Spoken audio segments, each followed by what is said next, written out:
আজকের ক্লাসটা শুরু করছি। হ্যাঁ, প্রিয় শিক্ষার্থীবৃন্দ, আশা করি আল্লাহর রহমতে তোমরা সবাই ভালো আছো। আজকে আমি পর্যাবৃত্ত গতির আরেকটি লেকচার এবং এই লেকচারের মাধ্যমে আমরা এই অধ্যায়টা শেষ করে দিব। তো এই লেকচারে আমরা মূলত গত লাস্ট ক্লাসে পর্যাবৃত্ত গতির লাস্ট ক্লাসে যে আমরা থিওরিটিক্যাল যে কনসেপ্ট গুলো আমরা পড়েছিলাম, সেইগুলোর যে ম্যাথমেটিক্যাল যে প্রবলেম গুলো আছে, যেগুলো বিভিন্ন বোর্ড পরীক্ষায় এসছে, সেই প্রশ্নগুলো আমরা কিভাবে সলিউশন করতে পারি সেই বিষয়গুলো নিয়ে আমরা আজকে মূলত আলোচনা করব। তো এখানে দেখো শুরুতে তিনটা সূত্র লেখা আছে। ১ নাম্বার সূত্রটা হচ্ছে পাহাড়ের উচ্চতা নির্ণয়ের সূত্র, ২ নাম্বারটা হচ্ছে খনির গভীরতা নির্ণয়ের সূত্র, আর ৩ নাম্বারটা হচ্ছে যেটা সেকেন্ড দোলকের যে তোমার দোলনকালটা পরিবর্তন হয়, যেমন সেকেন্ড দোলকের শীতকালে কার্যকরী দৈর্ঘ্য কি হয়, কমে যায়। কার্যকরী দৈর্ঘ্য কমে গেলে এটা কি হবে, দ্রুত চলবে, আর দ্রুত চললে কি হবে, সময় লাভ করবে। আর গ্রীষ্মকালে কি হয়, গ্রীষ্মকালে ওটার কার্যকরী দৈর্ঘ্য বেড়ে যায়। কার্যকরী দৈর্ঘ্য যদি বেড়ে যায়, তাহলে আমরা এই যে সূত্র থেকে আমাদের জানা আছে, দেখি তোমাদের এগুলো মনে আছে কিনা, টি ইকুয়াল টু 2π√L/g। তো কোনো নির্দিষ্ট স্থানে জি তো কনস্ট্যান্ট, তাই না? তাহলে আমরা কি লিখতে পারি বলো, টি সমানুপাতিক √L যখন কি জি স্থির, রাইট? তাহলে সেক্ষেত্রে বলো, কার্যকরী দৈর্ঘ্য যদি বেড়ে যায় তাহলে দোলনকাল কি হবে, বেড়ে যাবে। তো দোলনকাল যদি বেড়ে যায় তাহলে এই দোলকটা কি ধীরে ধীরে চলবে নাকি দ্রুত চলবে, তথা সময় লাভ করবে নাকি সময় হারাবে? তো কার্যকরী দৈর্ঘ্য বেড়ে গেলে টি এর মান কি হবে, বেড়ে যাবে। তো টি এর মান বেড়ে যাওয়ার অর্থ কি, আমি যদি একটা সিম্পল একটা চিত্র দিয়ে দেখাই, ধরো এটাই হচ্ছে সে পেন্ডুলামটা, হ্যাঁ, এই যে রেখাটাই পেন্ডুলাম। তাহলে এই পেন্ডুলামটার এখান থেকে তোমার ধরো এটা হচ্ছে বামের অবস্থান, আর এই পাশে এটাকে বলা হচ্ছে তোমার ডানের অবস্থান। তার মানে আমার এখানে এ থেকে বি তে যেতে ধরো তার আগে সময় লেগেছে তোমার 1 সেকেন্ড, ঠিক আছে? এখন তোমার ওই এ থেকে বি তে যেতে এখন তার সময় লাগছে, যেহেতু এল বেড়ে গেল, তো এল বেড়ে গেলে টি কি হবে, বেড়ে যাবে। ঠিক আছে, ধরো আগে তোমার টি ছিল that is equal to 2 second, যেটা সঠিক সময় দেয় সেকেন্ড দোলক। ঠিক আছে, সেকেন্ড দোলকের সংজ্ঞাই তো ওইটা, যে দোলকের দোলনকাল 2 সেকেন্ড, রাইট? তাহলে সেক্ষেত্রে টি এর মান কি হবে, 2 সেকেন্ড। তাহলে এ থেকে বি তে যেতে কত সময় লাগবে, 1 সেকেন্ড। আবার বি থেকে এতে আসতে সময় লাগবে কত, 1 সেকেন্ড। এবারে আমরা দোলনকাল যদি বেড়ে যায় গ্রীষ্মকালে, এটা যেহেতু ধাতব পদার্থ দিয়ে তৈরি, ধাতব পদার্থ দিয়ে তৈরি, তো ধাতব পদার্থের বৈশিষ্ট্য কি?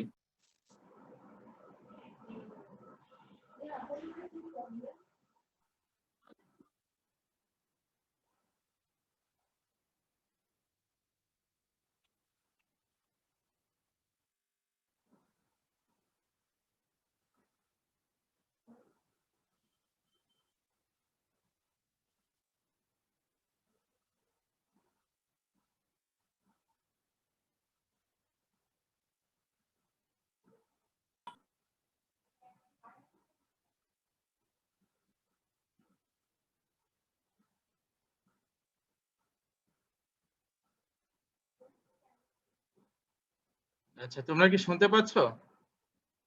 জি স্যার, শোনা যাচ্ছে। আবার একটু বলবেন স্যার যেটা বলতে চাইলেন। হ্যাঁ, ওই যে নেটওয়ার্কের প্রবলেম হচ্ছে, এই জন্য সমস্যা হচ্ছে। তো এখন তো শোনা যাচ্ছে না, বোঝা যাচ্ছে?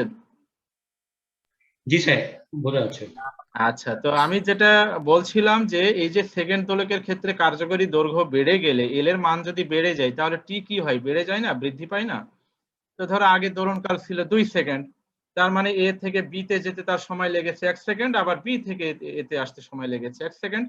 এখন কার্যকরী দৈর্ঘ্য বেড়ে যাওয়ার কারণে ধরো এই এ থেকে বি তে যেতে তার সময় লেগেছে ধরো 1.12 সেকেন্ড। তাহলে এখন বলো তো, তাহলে এ থেকে বি তে যেতে আগে তার সময় লেগেছিল 1 সেকেন্ড, এখন সেই সেম পথ যেতেই তার সময় লাগতেছে 1.012 সেকেন্ড। তাহলে কি সময় বেশি লেগেছে? তাহলে এই দোলকটা, এই পেন্ডুলামটা কি আগের চেয়ে দ্রুত যাবে নাকি ধীরে ধীরে যাবে? স্যার ধীরে ধীরে যাবে। ধীরে ধীরে যাবে। ধীরে ধীরে গেলে কি করবে বলো তো, তুমি সময় লস করবে না, সময় হারাবে না তুমি? জি স্যার। জি স্যার, লস করবো। লস করবা। তাহলে এই লস যখন করো তখনই তোমার এই লস করে, তাহলে লস করার অর্থ কি, তাহলে তুমি যখন সময় লস করছো তখন এটার মিনিংটা কি, তাহলে টি এর মান কি হবে, বেশি হবে। ঠিক আছে, তাহলে টি এর মান বেশি হতে হলে তাহলে এই এনটাকে কি, এন কি এখানে প্লাস হবে না মাইনাস হবে, সেটা একটু বলো, কনসেপচুয়াল আনসার দাও।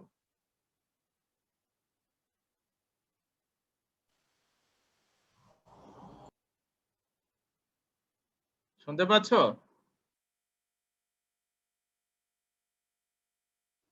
শোনা যাচ্ছে? স্যার মাইনাস হবে স্যার। বাকি স্টুডেন্ট কি শুনতে পাচ্ছ? Yes, sir. কি Yes, ঘুমাইতেছো sir. নাকি? ক্লাসে রেসপন্সও করতে পারো না?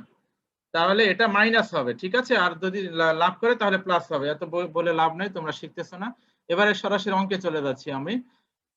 এখানে দেখো বেশ কয়েকটা বোর্ডের প্রশ্ন এখানে আনা হয়েছে, সৃজনশীল প্রশ্ন বিভিন্ন বোর্ডে এসছে, সেটা আমি বই থেকে জাস্ট ছবিটা নিয়েছি আমি। তো দেখো এখানে রতন কলেজের গ্রীষ্মের ছুটি কাটাতে দাদার বাড়িতে বেড়াতে গিয়ে ধাতব পেন্ডুলাম যুক্ত একটি দেওয়াল ঘড়ি দেখতে পেল, যার পেন্ডুলামটি 1 সেকেন্ড সময়ে বাম থেকে ডান দিকে যায়, 1 সেকেন্ড সময়ে বাম থেকে ডানে যায়। আচ্ছা, তো বাম থেকে ডানে 1 সেকেন্ড সময় যদি বাম থেকে ডানে যায় তাহলে দোলনকাল কত বলো? এই জায়গা থেকে বলতে হবে। বাম থেকে ডানে যেতে যদি 1 সেকেন্ড সময় লাগে, 2 সেকেন্ড।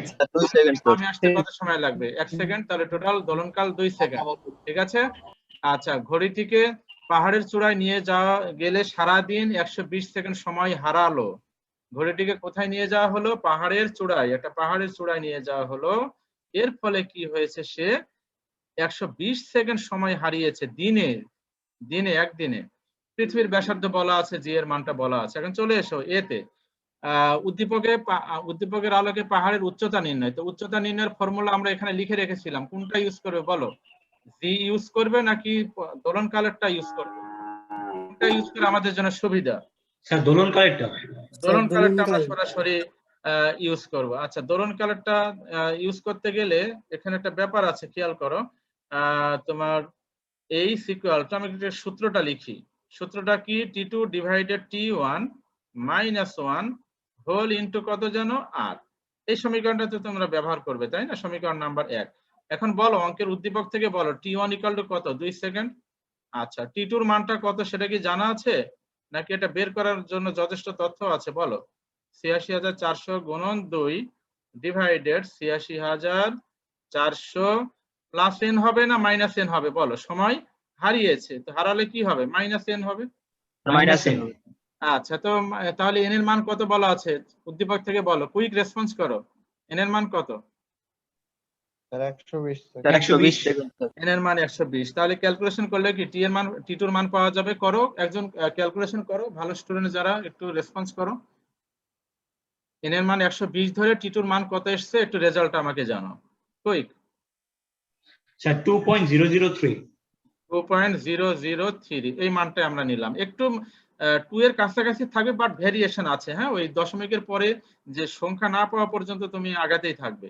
তাহলে T1 এর যে মান জানা, T2 এর মান জানা, তাহলে এখানে অ্যাপ্লাই করো। তাহলে অ্যাপ্লাই করলে এখানে চলে এসো, H equal to T2। T2 মানে হচ্ছে 2.003 ডিভাইডেড 2 মাইনাস 1 হোল ইন্টু আর মানে পৃথিবীর ব্যাসার্ধ 6.4 into 10 to the power 6, that is equal to what? Sir ৮৯০১.25।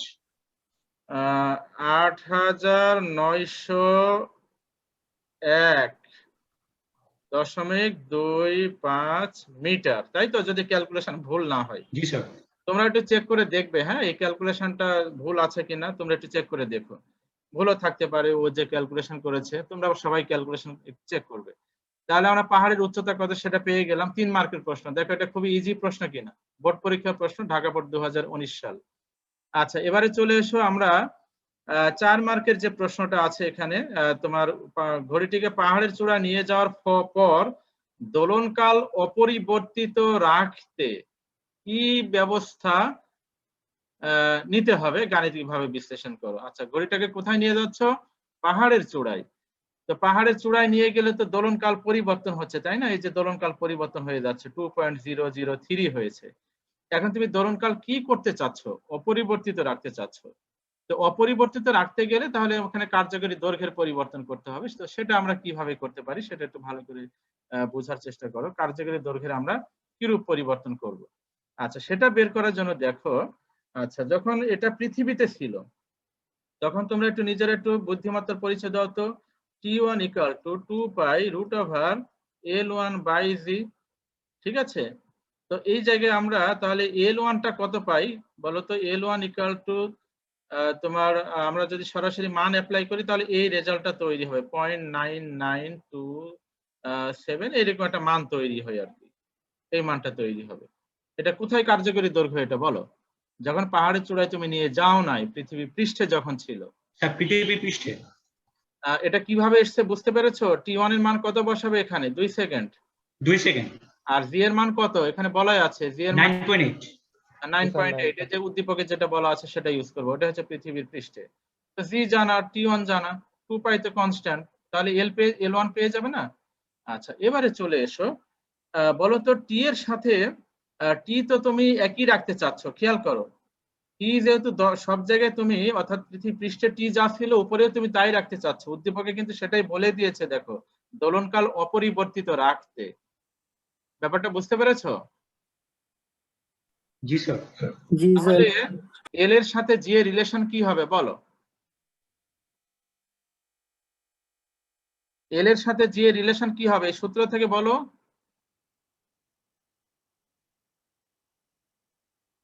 ব্যস্তানুপাতিক। হয় নাই, এল ডিভাইডেড জি আছে, এল এর সাথে জি এর রিলেশন সমানুপাতিক হবে।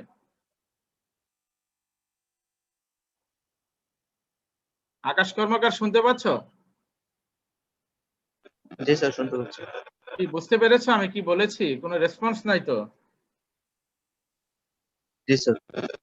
আরে টি কনস্ট্যান্ট, 2 পাই কনস্ট্যান্ট, তাহলে এল এর সাথে জি এর রিলেশনটা কি? ডিভাইডেড আছে না?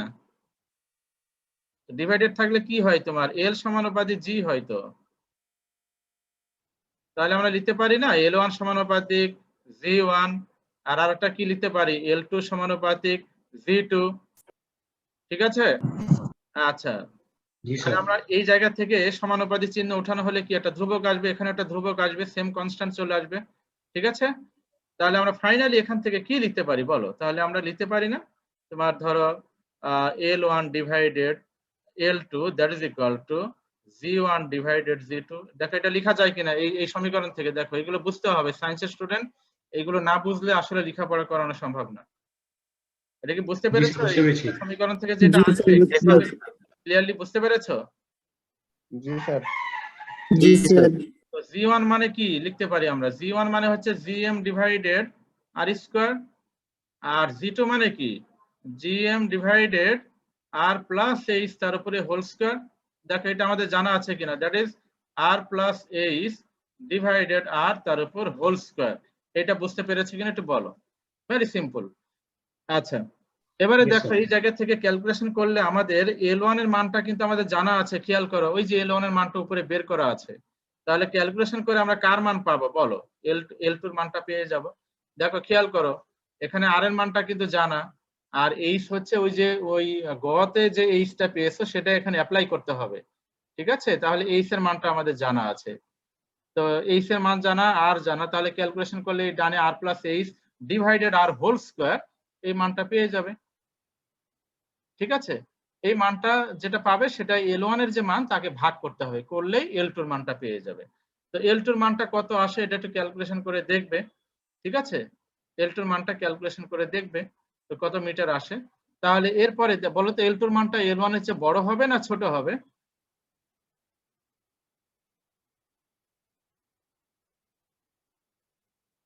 স্যার বড় হবে। বড় হবে। কেন ব্যাখ্যা দাও একটু। কথা বলার পরে অনেক কিছু বলার চেষ্টা করো, শুধু এক কথায় উত্তর দিও না। কেন বড় হবে? কেননা দোলনকাল বেড়ে গেছে। দোলনকাল কখন বেড়ে যায়? যখন এল এর মান বেড়ে যায়। ঠিক আছে? এই যে সবগুলো পড়ানো হচ্ছে কিন্তু তোমরা রেসপন্স করতে পারো না। এই যে দোলনকাল বেড়ে যাওয়ার অর্থ কি? তাহলে এল এর মান বাড়বে না? টি সমানুপাতিক রুট ওভার এল না? তাহলে আমরা যদি এল বেড়ে যায় তাহলে টি বেড়ে যাবে, টি বেড়ে গেলে এল কি হবে? বেড়ে যাবে। এগুলো বলতে হবে তো সায়েন্সের স্টুডেন্ট। সবকিছুই তো পড়ানো হচ্ছে কিন্তু তোমরা বলতে পারো না। যাই হোক, তোমাদের অবস্থান তোমরা নিজেরাই জানো। তাহলে আমরা L2 পেয়ে যাব। তাহলে তোমার এখানে কার্যকরী দৈর্ঘ্যের কিরূপ পরিবর্তন করতে হবে? That is del L equal to L2 minus L1, so that is answer। এখানে যে রেজাল্টটা তৈরি হয় দ্যাট ইজ আনসার। এই পর্যন্ত আসলে তুমি 4 এর মধ্যে 4 পাবে। এই হচ্ছে তোমার এই সৃজনশীল প্রশ্ন, ঢাকা বোর্ড 2019 সালে এই প্রশ্নটা এসেছে। তো এই প্রশ্নটার ব্যাপারে কারো কোনো প্রবলেম আছে কিনা বলো? না স্যার। না স্যার। এবারে আচ্ছা, এবারে নেক্সট প্রবলেমে চলে এসো। এটাও একই টাইপের প্রশ্ন, দেখি তোমরা পারো কিনা। এটা রাজশাহী বোর্ড 2019 সালে এসছে, এটা রাজশাহী বোর্ডে। আচ্ছা, তো এখানে জি এর মান বলা আছে, খেয়াল করো। ভূপৃষ্ঠে একটি সরল দোলকের দোলনকাল 2 সেকেন্ড। তো দোলনকাল 2 সেকেন্ড মানে কি? তাহলে এটা সেকেন্ড দোলক T1। আচ্ছা, অভিকর্ষ ত্বরণ এটা বলা আছে, এটা হচ্ছে ধরো তোমার V1। ঠিক আছে? তো এত উঁচু এ পাহাড়ের নিকটবর্তী অপর একটি পাহাড় বি তে, আচ্ছা এ পাহাড়ের উচ্চতা কত বলা আছে? আমরা এখানে H A that is equal two, আমরা এখানে লিখে দিচ্ছি 8,850 কিলোমিটার আছে। তো কিলোমিটারকে মিটার আনলে মনে হয় এটা হয়, দেখো একটু ভুল হলে আমাকে জানাবে। আচ্ছা, তো ওই পাহাড়ের নিকটবর্তী আবার আরেকটা পাহাড় আছে বি পাহাড়ের দোলকটাকে দোলালে তা 1 ঘন্টায় এতটি পূর্ণ দোলন দেয়। 1 ঘন্টায় এতটা পূর্ণ দোলন দেয়। আচ্ছা, এই যে পূর্ণ যে দোলনটা দেয় 1 ঘন্টায়, কিন্তু 1 ঘন্টায় এতটা দোলন দেয়, 1 ঘন্টায় এতটি পূর্ণ দোলন দেয়। ঠিক আছে? তাহলে সেক্ষেত্রে তোমার কি কি চাচ্ছে একটু খেয়াল করো। সরল দোলকটির কার্যকরী দৈর্ঘ্য কত? আচ্ছা, সরল দোলকটার কার্যকরী দৈর্ঘ্য এটা কোনো অঙ্কই না, এটা আমরা আগের অঙ্কই করে এসেছি। যেহেতু T1 এর মানটা জানা আছে, G1 এর মানটা জানা আছে, তাহলে আমার সূত্রটা হচ্ছে T1, এটা গয়ের উত্তর। T1 equal to 2 pi root over L1 divided G, right? তাহলে সেক্ষেত্রে তোমার G1 দেখো, তো G1 কত? 9.81, T1 কত? বুঝতে পেরেছো আমি কি বলতে চাচ্ছি? আগের অঙ্কটাই যে জি স্যার। L1 বের করা হয়েছিল সেই অঙ্ক, এটাই হচ্ছে 3 মার্কের প্রশ্ন হয়ে গেল। এবারে চলে এসো, তোমার পরে যে প্রশ্নটা বের করতে বলা হয়েছে সেটা কি করবে সেটা একটু বলো। তোমার এখানে এ পাহাড়ের উচ্চতা তো বলাই আছে, এখন বি পাহাড়টির উচ্চতা এ পাহাড়ের তুলনায় কি উঁচু হবে, নিচু হবে, না সমান হবে? তাহলে কি বের করতে হবে? বি পাহাড়ের হাইট বের করতে হবে। তো বি পাহাড়ের হাইট বের করার সূত্র কি?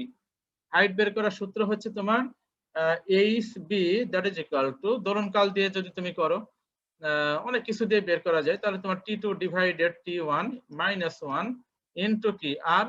তো এখন এখানে কি কি মান জানা আছে বলো। এখানে T1 এর মান কি আমাদের জানা, আর এর মান জানা, T1 ও জানা, আর জানা। So what is T2? T2 বের করার জন্য এখানে মনে হয় কিছু ক্লু আছে, বলো।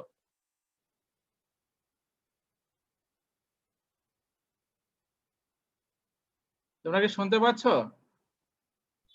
জি স্যার, ওই যে স্যার 1 ঘন্টায় 1780টি পূর্ণদোলন সম্পন্ন করে, এইটা ক্লু।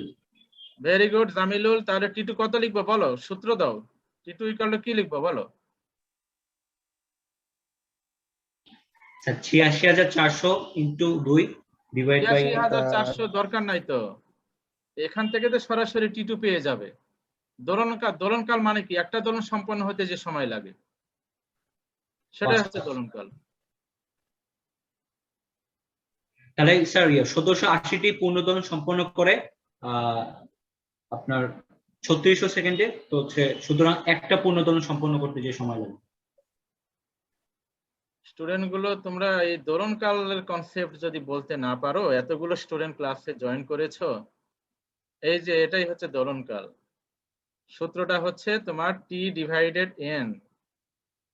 T মানে হচ্ছে যে কোনো সময়, এখানে 1 ঘন্টার সময়, 1 ঘন্টাকে সেকেন্ডে নিয়ে যেতে হবে, 60 মিনিট। তো 60 দিয়ে গুণ করলে 3600 সেকেন্ড হবে।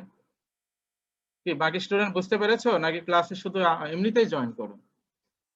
তো যাই হোক, তাহলে তোমার টি এর মান জানা আছে, এন এর মান আমাদের এখানে জানা, এতটি পূর্ণ দোলন সম্পন্ন করেছে, সেটাই হচ্ছে এন এর মান, এনটা হচ্ছে পূর্ণ দোলন সংখ্যা। তাহলে ক্যালকুলেশন করলে কত আসছে, রেজাল্টটা বলো। 2.022। 2.022। So that is T2। তো T2 জানা, T1 জানা, আর জানা, ক্যালকুলেশন করলে কি হাইট পেয়ে যাবে। তো এই হাইট বের করে আমরা, এটা কার হাইট? বি পাহাড়ের হাইট। আর এ পাহাড়ের হাইট তো বলাই আছে যে তোমার 8,850 মিটার। তাহলে এই বি পাহাড়ের হাইট বের করে আমরা বলে দিতে পারবো না যে বি পাহাড়টা এ পাহাড়ের সমান কিনা, বা উঁচু কিনা, বা নিচু কিনা? সেটাই তো যাচাই করতে বলেছে, উঁচু নিচু কিনা, বেশি উঁচু কিনা। Very simple. দেখো বুঝতে পেরেছো কিনা অঙ্কগুলো? খুবই সিম্পল অঙ্ক, এগুলোই জি পরীক্ষা স্যার, আসে। বুঝতে পারছি। সব বোর্ডে এই প্রশ্নগুলো এসছে, সেকেন্ড দোলক নিয়ে প্রশ্ন পরীক্ষা আসে বেশিরভাগ। আচ্ছা, এবারে এটা হচ্ছে তোমার 2টা সৃজনশীল প্রশ্ন চলে গেল। এবারে চলে আসে 3 নাম্বার আর একটা সৃজনশীল প্রশ্ন। এবারে এটার উত্তর তোমাদের দিতে হবে, আমি আর একটা কথা বলবো না। এখানে একটি আমি প্রশ্ন উদ্দীপকগুলো পড়ি, প্রশ্নগুলো পড়ি, তারপরে তোমরা নিজের উত্তর দিবে। একটি সেকেন্ড দোলক, খেয়াল করো, একটি সেকেন্ড দোলক ভূপৃষ্ঠে সঠিক সময় দেয়। তার মানে আমরা চোখ বন্ধ করে কি লিখবো? T1 ইকুয়াল টু কত? 2 সেকেন্ড। আচ্ছা, এবারে একে তোমার এত কিলোমিটার উচ্চতায় পাহাড়ের চূড়ায় নিয়ে গেলে প্রতি ঘন্টায় 5 সেকেন্ড সময় হারায়, 5 সেকেন্ড সময় হারায় পৃথিবীর ব্যাসার্ধ বলা আছে এটা। আচ্ছা, এভারেস্টের চূড়ায় দোলকের দোলনকাল নির্ণয় করো। এভারেস্টের চূড়ায় দোলকটার দোলনকাল নির্ণয় করো। আচ্ছা, তো এখন ব্যাপারটা কি দাঁড়াবে বলো?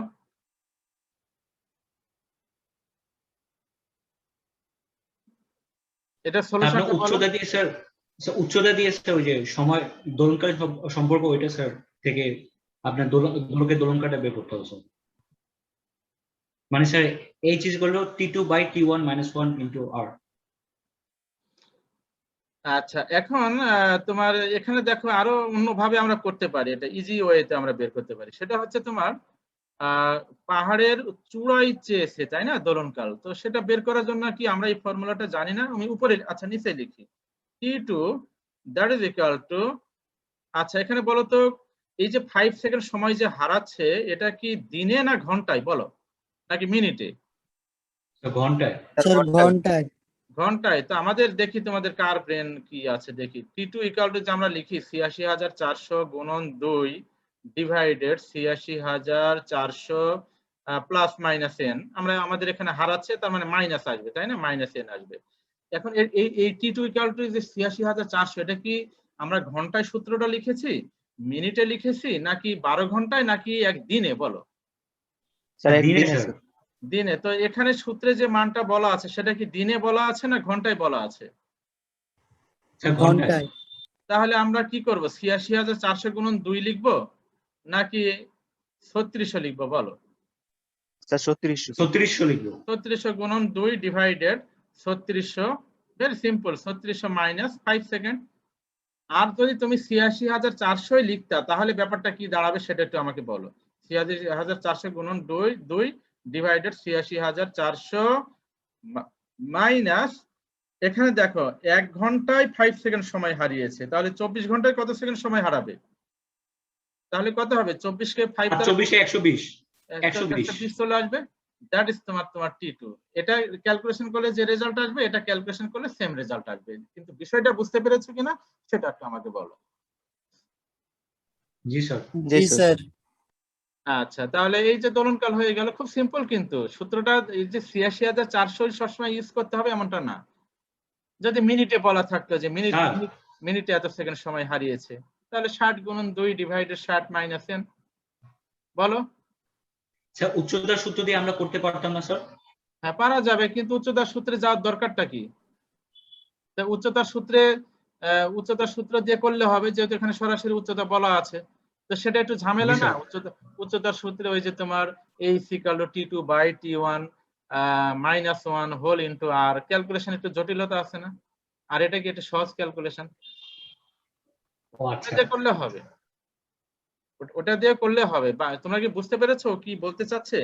h = T2 divided T1 -1 into r। এই যে এখানে আমাদের r জানা, T1 জানা, h জানা, তাহলে আমরা ক্যালকুলেশন করলে কি T2 পেয়ে যাব। এই ফর্মুলাটা একটু জি স্যার। জটিলতা আছে, আর তার চেয়ে এই ফর্মুলাটা আরেকটু সহজ। তাহলে আমরা এখান থেকে কি পেয়ে গেলাম, সরল দৈর্ঘ্যটা দোলনকাল আমরা পেয়ে গেলাম। এবারে চলে এসো, উদ্দীপকের তথ্যাবলী হতে এভারেস্টের উচ্চতা নির্ণয় করে তার সঠিকতা যাচাই করো। আচ্ছা, কি সঠিকতা যাচাই করতে হবে? যে উদ্দীপকের তথ্যগুলো ব্যবহার করে একে যে 9 কিলোমিটার উচ্চতায় এভারেস্টের চূড়ায় নিয়ে গেলে প্রতি সেকেন্ডে এত সময় হারায়, পৃথিবীর ব্যাসার্ধ এত। এখন কি বলা হচ্ছে, ওই আবার উল্টি আর একটা প্রশ্ন করতেছে সেম টাইপেরই, যে উদ্দীপকের তথ্যাবলী স্যার 9 কিলোমিটার হয়েছে কিনা সেটা স্যার যাচাই করতে বলছে। হ্যাঁ, তো উদ্দীপকের তথ্যাবলী হতে এভারেস্টের উচ্চতা নির্ণয় করে তার সঠিকতা যাচাই করে। মানে উদ্দীপকে যে এভারেস্টের উচ্চতা 9 কিলোমিটার বলা আছে, সেটা ম্যাথমেটিক্যালি যে তথ্যগুলো আছে সেটা ব্যবহার করে তুমি পাচ্ছ কিনা। তো সেটা বের করার জন্য তো এই যে এই সূত্রে চলে আসবে।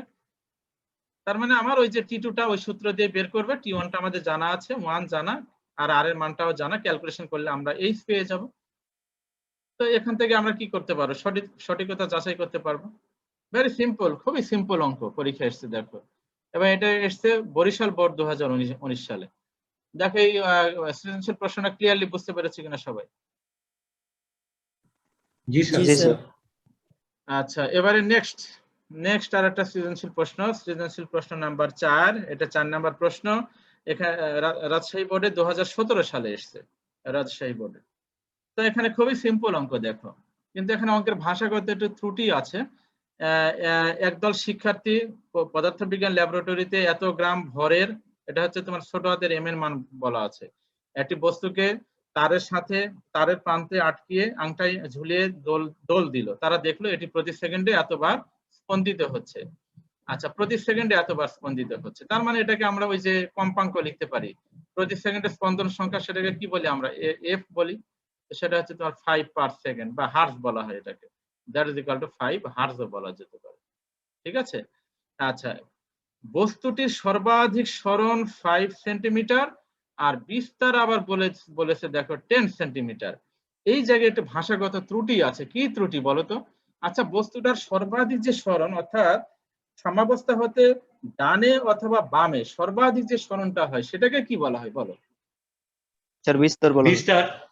কিন্তু এখানে অঙ্কের ভাষাই বলেছে যে সর্বাধিক সরণ 5 সেন্টিমিটার আর বিস্তার আবার বলেছে 10 স্যার সেন্টিমিটার। দুইটা বিস্তার দেওয়া আছে।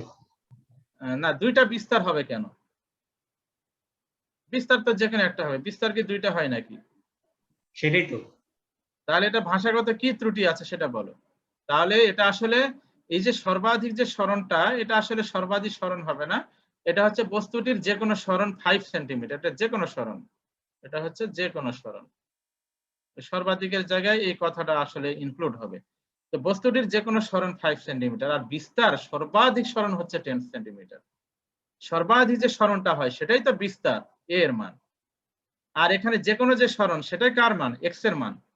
দেখো এই অঙ্কের ডাটাগুলো যে আমি লিখলাম, এটা বুঝতে পেরেছো কিনা এটা আমাকে বলো। এম লিখা হলো, এফ লিখা হলো, এক্স যে কোনো সরণ 5 সেন্টিমিটার আর বিস্তার 10 সেন্টিমিটার, এই চারটা যে রাশি দিয়ে আমরা লিখেছি, এটার ব্যাপারে সবাই ক্লিয়ার হয়েছে কিনা সেটা একটু বলো। জি স্যার। জি স্যার। এখন অঙ্কে চলে যাও, অঙ্ক করো। অঙ্ক কি বলেছে? উদ্দীপকে উল্লেখিত সরণকালে বস্তুটির বেগ কত? উদ্দীপকে উল্লেখিত সরণ মানে কোনটা বলো? 5 সেন্টিমিটার। স্যার যে কোনো স্যার 5 সরণ 5 সেন্টিমিটার স্যার। সেন্টিমিটার। ওই যে 5 সেন্টিমিটার, ওটাই হচ্ছে উল্লেখিত সরণ, আর 10টা হচ্ছে বিস্তার। তো 5 যদি সর্বাধিক হয় তাহলে 10 তো বিস্তার হতে পারে না, কেননা বিস্তারের সংজ্ঞাই তো সর্বাধিক সরণ। আমার কথা কি জি নিতে স্যার। পেরেছো তোমরা? অঙ্কের ভাষার মধ্যে যে একটা ত্রুটি আছে সেটা বুঝতে পেরেছো কিনা এটা আমাকে বলো। জি স্যার বুঝতে পেরেছি। ইয়েস স্যার, বুঝতে পেরেছি। এখন অঙ্ক করে ফেলো। বেগের সাথে সরণের সাপেক্ষে বেগ চেয়েছে। তোমরা হয়তো সূত্র ভুলে গেছো, হয়তো বা আমি একটু লিখে স্যার দিচ্ছি। Omega into root over Rho a square minus x omega into root over square. A square minus x square. হ্যাঁ, v equal to omega root over a square minus x square. তো ওই যে omega মানে হচ্ছে তোমার 2 pi f, twice pi f. হ্যাঁ, divided into root over a square minus x square. এখান থেকে সব মান কিন্তু আমাদের জানা আছে, খেয়াল করো। ওই যে তোমার আমি এফ এর মান এখানে আগেই করে দিয়েছি, এফ এর মানটা আমাদের জানা আছে, পাই তো 3.14, বিস্তার জানা, যে কোনো সরণ জানা। তাহলে ক্যালকুলেশন করলে আমি কার মান পেয়ে যাবো, বেগ পেয়ে যাবো, কত মিটার পার সেকেন্ড ক্যালকুলেশন করবে। খুব সিম্পল, কিন্তু খুবই সিম্পল। 3 মার্কের প্রশ্ন হয়ে গেল। এবারে 4 মার্কে চলে এসে উদ্দীপকে উল্লেখিত সরণের জন্য, ওই যে 5 সেন্টিমিটার সরণের জন্য বস্তুর উপর ক্রিয়ারত বল বস্তুটিকে ওজনের এত গুণ হবে, মানে বস্তুটিকে না, বস্তুটির ওজনের এত গুণ হবে, মনে হয় এটা হবে। ভাষাগত ত্রুটি আছে। তো বস্তুটির ওজনের 5 গুণ হবে, গাণিতিক ভাবে মতামত দাও। তো প্রথমে আমরা কি করব, বস্তুর ওজন বের করো। ডব্লিউ ইকুয়াল টু কত, এম ইনটু জি। তো বস্তুর ভর কত বলা আছে, 500 গ্রাম। 500 গ্রামকে কেজিতে নিলে কত হবে, 0.5 ইনটু জি হচ্ছে 9.8। তাহলে ক্যালকুলেশন করলে কত নিউটন হয় পেয়ে যাবে, বস্তুর ওজন হয়ে গেল, রাইট। এবারে কি চেয়েছে, বস্তুর উপর উল্লেখিত সরণের জন্য বস্তুটির উপর ক্রিয়ারত বল। আচ্ছা, তো বল সমান আমরা কি জানি, নিউটনের গতির দ্বিতীয় সূত্র থেকে সরাসরি চলে যাও, এফ ইকুয়াল কি জানি আমরা, এম এ। আচ্ছা, এম আর এ সমান, দেখো যেমন আমরা এখানে বেগের সাথে সরণের সম্পর্ক লিখেছি, ত্বরণের সাথে কিন্তু সরণের সম্পর্ক আছে, এটা মনে আছে কিনা তোমাদের? ত্বরণের সাথে সরণের সম্পর্ক হচ্ছে ওমেগা স্কয়ার এক্স। ত্বরণের সাথে সরণের সম্পর্ক হচ্ছে ওমেগা স্কয়ার এক্স, এটা মনে আছে তোমাদের? এ ইকুয়াল টু এটা মাইনাস মনে আছে। ওমেগা স্কয়ার এক্স, মাইনাসটা আমরা এখানে বসানোর দরকার নেই, বল কখনো নেগেটিভ হতে পারে না। ওই ত্বরণের পূর্বে মাইনাস এসছে, এটা দ্বারা বোঝানো হয় যে তোমার স্পন্দন গতির ক্ষেত্রে বস্তুটি সরণ যেদিকে হয় ত্বরণ তার বিপরীত দিকে কাজ করে, এই জন্য তোমার এই মাইনাস সাইনটা এখানে আসে। তো দ্যাট ইজ ইকুয়াল টু তোমার এম এর মান এম আর ওমেগা মানে কত 2 পাই এফ, তার উপরে কি লিখতে হবে স্কয়ার লিখতে হবে ইনটু এক্স। এম এর মান 500 গ্রাম কেজিতে নিয়ে যাবে, 2 পাই জানা আছে, এফ হচ্ছে 5 আর এক্স এর মান হচ্ছে যে 5 সেন্টিমিটার, মিটারে নিয়ে যাবে কিন্তু। তাহলে ক্যালকুলেশন করলে এখানে সামথিং নিউটন তৈরি হবে। দেখবে যেখানে যে বলটা পাবে সেই বলটা ওজনে যেটা পাবে সেটার 5 গুণ হবে, সেটা তোমাকে 5 গুণে কত বলেছে, হ্যাঁ 5 গুণ। তাহলে এটা ক্যালকুলেশন করার জন্য কি করবে, এফ ডিভাইডেড ডাব্লিউ করবে, করে দেখবে যে এফ এর এখানে যে মান পাবে আর ডাব্লিউর যেখানে যে মানটা পাবে এটা ক্যালকুলেশন করলে 5 আসবে। তার মানে এফ ইজ ইকুয়াল টু কত 5 ইনটু ডাব্লিউ। তার মানে এখানে কি হয়েছে, ক্রিয়ারত বল ওজনের 5 গুণ হয়েছে। বুঝতে পেরেছো? জি স্যার বুঝতে জি পেরেছি। স্যার। খুব সিম্পল, এগুলো ইজি অঙ্ক। এই মোটামুটি আজকের ক্লাসে এটুকুই আমরা পড়াইলাম। আমরা আগামী ক্লাসে নতুন আরেকটা অধ্যায় আমরা শুরু করব। নতুন অধ্যায় হচ্ছে পদার্থের গাঠনিক ধর্ম। তো এই পদার্থের গাঠনিক ধর্মের আবার পুরোটা তোমাদের সিলেবাসে নাই। তোমরা কি দেখেছো সিলেবাসটা তোমাদের, ওই যে নতুন যে সিলেবাসটা তোমাদের দিয়েছে? জি স্যার দেখেছি। হ্যাঁ, তো সেখানে কি আছে বলো দেখি।